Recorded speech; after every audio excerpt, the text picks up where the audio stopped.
Olá pessoal, terminando a aula de protozoários e protozooses. Nessa aula veremos malária e mal de Chagas. Começaremos pelo mal de Chagas. Muito bem. O agente etiológico é o Trypanosoma cruzi e o vetor é o barbeiro, chupança ou Triatoma infestans. Em que região do Brasil essa doença é mais comum? Isso, no Nordeste e no Sertão Nordestino e também no norte do país. Por quê? Porque nessas regiões existem muitas casas de pau a pique. Como é que é o ciclo de vida do Trypanosoma? Vamos começar com o barbeiro infectado. Essa espécie é de hábitos noturnos e também hematófaga, portanto macho e fêmea se alimentam de sangue. Não é igual ao mosquito. O barbeiro pica a pessoa à noite e injeta o que nessa pessoa? Muito bem, só a saliva com anestésico. Por quê? Porque os trypanossomas estão nas fezes. Então o barbeiro defeca ao mesmo tempo que ele está se alimentando.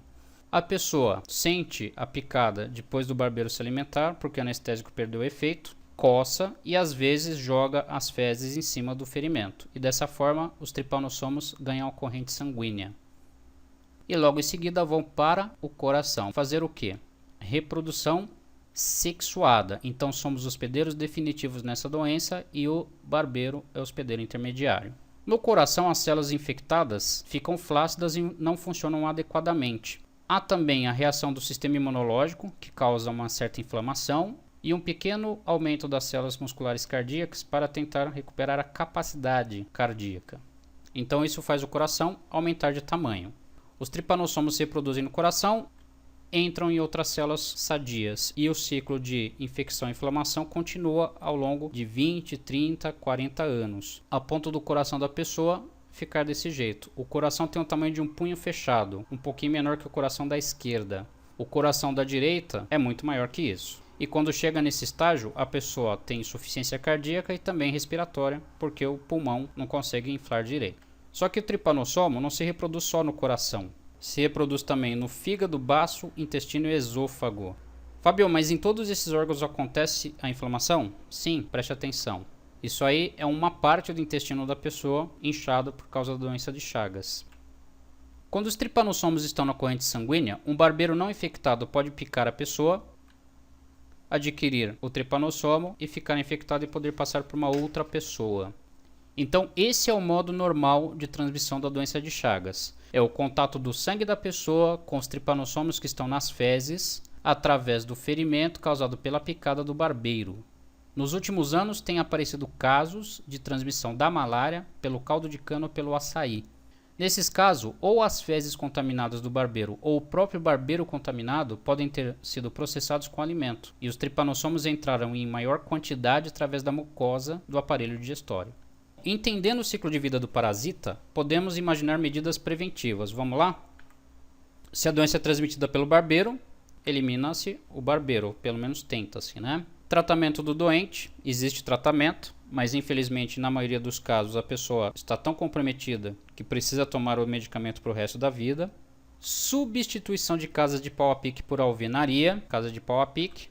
É isso aí, né? Armação de bambu ou de galho, fecha-se com barro. Quando o barro seca, formam-se rachaduras e é lá que o barbeiro fica durante o dia. Uso de repelentes e controle do desmatamento, pois as espécies de barbeiro transmissor são nativas e o desmatamento contribui para que esses insetos invadam as residências. Finalmente, última doença, malária, maleita, impaludismo, febre terção ou febre quartã. Qual é o agente etiológico? Plasmodium spp. Plasmodium spp se refere a uma espécie? Não, né? Este nome se refere a todas as espécies do gênero Plasmodium, que no Brasil são 3 e todas causam malária. Plasmodium vivax, Plasmodium malariae e Plasmodium falciparum. E o agente vetor é o mosquito prego ou Anopheles spp. Vamos ao ciclo do plasmódio. Começaremos pelo mosquito infectado, que novamente é a fêmea. O plasmódio está nas glândulas salivares do mosquito. Quando ela pica e injeta o anestésico, também injeta o plasmódio que chega ao sangue. Do sangue eles chegam ao fígado, se reproduzem no fígado assexuadamente. Então, nesta doença, somos o hospedeiro intermediário. A reprodução sexuada acontece dentro do mosquito. Então, é o mosquito que é o hospedeiro definitivo. Do fígado, os plasmódios novamente voltam para o sangue e invadem hemácias, se reproduzindo lá dentro. Quando as hemácias estão cheias de plasmódios, Elas se rompem e liberam plasmódios que podem invadir outras hemácias e fazer a reprodução de novo. Esse ciclo de reprodução, portanto de ruptura das hemácias, acontece a cada 48 horas ou 72 horas. 48 horas, 2 dias, é febre terçã, acontece no primeiro e no terceiro dia, e 72 horas são 3 dias, então a febre acontece no primeiro e no quarto dia, é a febre quartã.